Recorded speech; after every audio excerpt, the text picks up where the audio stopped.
Dans cette vidéo, je vous présente la méthode générale pour étudier le sens de variation d'une suite. Rappelons d'abord qu'une suite peut être croissante ou décroissante.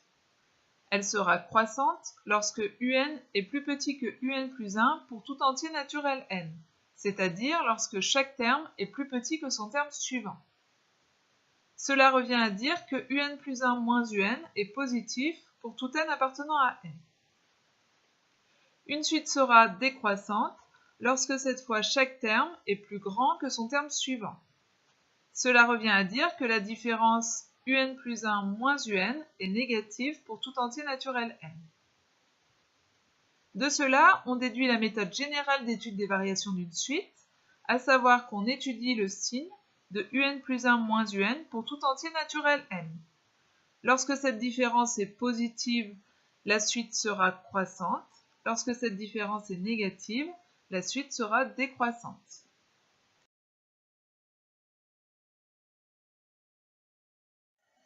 Avant de traiter des exemples, j'attire votre attention sur plusieurs points.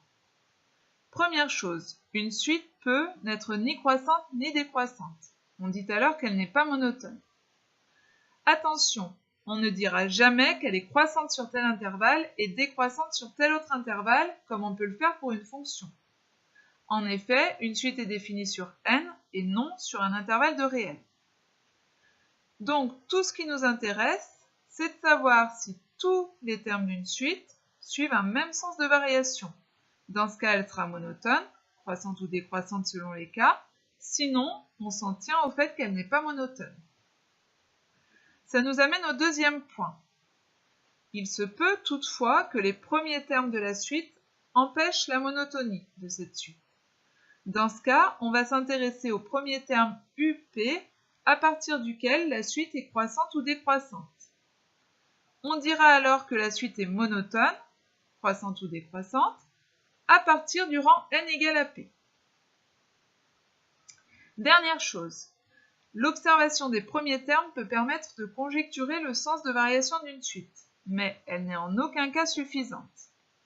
Par exemple, on peut choisir de comparer U0, U1, U2, U3 entre eux. Ça nous donne une idée du sens de variation de la suite, mais ça ne prouve rien. Dans le calcul de un plus 1 moins un, puis dans l'étude de son signe, le fait que notre raisonnement soit valable pour tout entier naturel n est donc particulièrement important et doit être mentionné.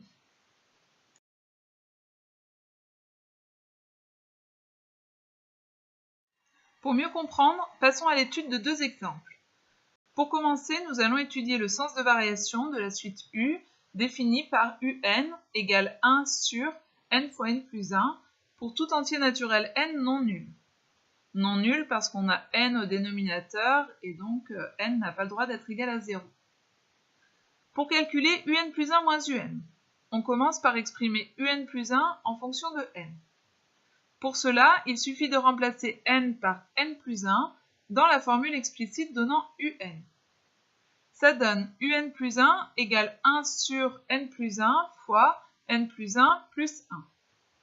Donc finalement, un plus 1 vaut 1 sur n plus 1 par n plus 2. On peut maintenant calculer un plus 1 moins un pour tout entier naturel n non nul. Ça donne 1 sur n plus 1 par n plus 2 moins 1 sur n par n plus 1.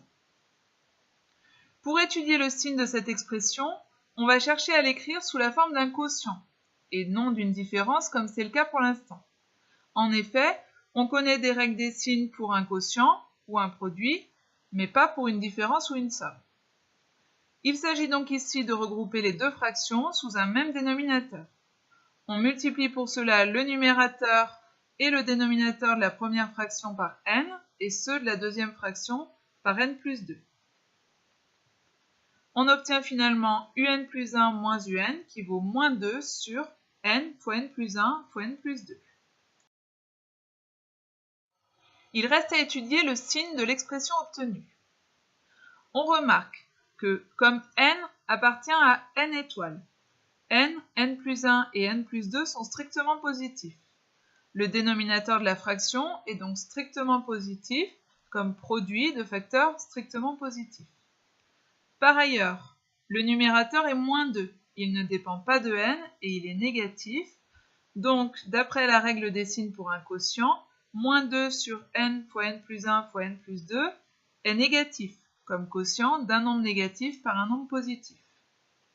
Cela signifie que un plus 1 moins un est négatif pour tout entier naturel n non nul, et donc finalement que la suite un est décroissante. Alors, elle est décroissante sur n étoiles, puisqu'elle est définie sur n étoiles. Donc, on peut préciser qu'elle est décroissante à partir du rang n égale à 1, mais ce n'est pas nécessaire. Passons maintenant au deuxième exemple, avec la suite v définie par vn égale n au carré moins 8n plus 18 pour tout entier naturel n.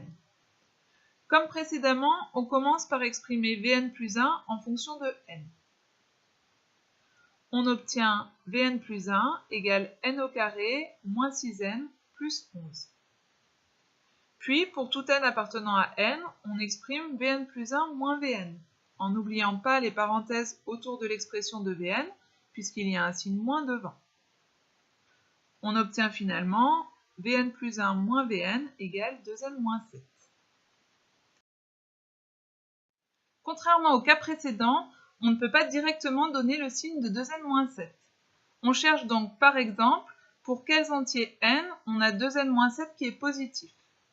On obtient que 2n moins 7 est positif si et seulement si n est plus grand que 3,5, c'est-à-dire si et seulement si n est supérieur ou égal à 4. En effet, on travaille ici avec n qui est entier. Le premier entier n qui est supérieur ou égal à 3,5, c'est n égale à 4. Remarque, on peut aussi établir le tableau de signes de 2n-7 et s'intéresser aux signes obtenus à partir d'un certain rang. Ici, on trouve bien que 2n-7 est positif pour n plus grand que 3,5, donc à partir de n égale à 4. On en déduit finalement que pour tout entier n supérieur ou égal à 4, vn plus 1 moins vn est positif, ce qui prouve que la suite v est croissante à partir du rang n égale à 4. Pour finir, pensez à vérifier le sens de variation de la suite que vous étudiez à l'aide de votre calculatrice. Ça peut se faire avec le tableau de valeurs qui donne les termes de la suite ou avec sa représentation graphique.